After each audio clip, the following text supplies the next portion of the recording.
share the results a little bit later.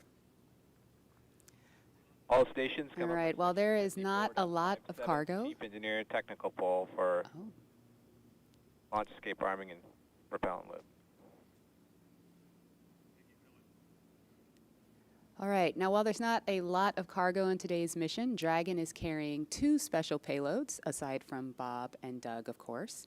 The first is a series of custom art pieces entitled Humankind by Los Angeles artist Tristan Eaton.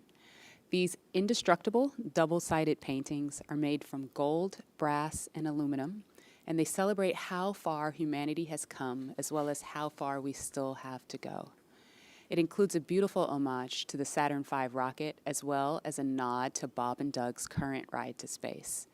You can find more images and information about these pieces on SpaceX's social channels. Next, in the spirit of inspiring the next generation of explorers, we wanted to celebrate the class of 2020, from kindergarten all the way through graduate school. SpaceX and NASA invited students from around the world to submit their photo to fly on America's first human spaceflight in nearly a decade. Each graduate's photo was used to create a mosaic image of the planet Earth, which we printed and is being flown aboard Bob and Doug's flight on the Crew Dragon spacecraft. We received nearly 100,000 photos. So thank you and congratulations to all the world's graduates. I am so proud of what we're doing today. And I think about regular people flying in space on a SpaceX rocket one day. When I first went to space, I thought my primary task of installing the Columbus laboratory would be my aha moment, but it was when Peggy Whitson invited us over to the Russian segment to have a meal. She said, "You guys bring the rehydrated vegetables, we'll have the meat." And we're doing this, having this meal, and it's with African American, Asian American, French, German, Russian, the first female commander breaking bread at 17,500 miles an hour, going around the planet every 90 minutes.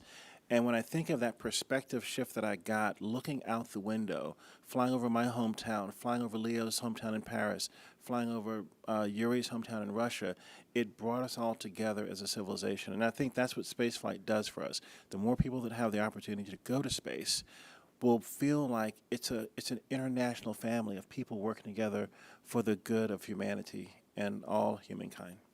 Absolutely, and it's exactly what that piece of art was all about. Yeah. And following today's mission, we will be one step closer to a future where we can all have that experience. We can all have that orbital perspective and the ability to explore new worlds.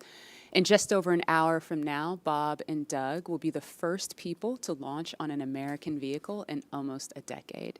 For the team at SpaceX, it's really hard to put into words how honored we feel about the trust that Bob, Doug, and NASA have put into our team to carry out this critical mission. I worked on Crew Dragon for 2 years, and I can just imagine what all of my friends and colleagues are thinking right now as they sit in anticipation and excitement for what's to come.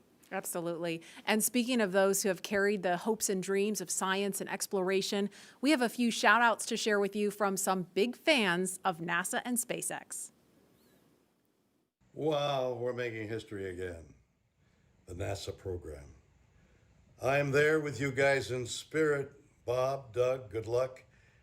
I know you'll be fine.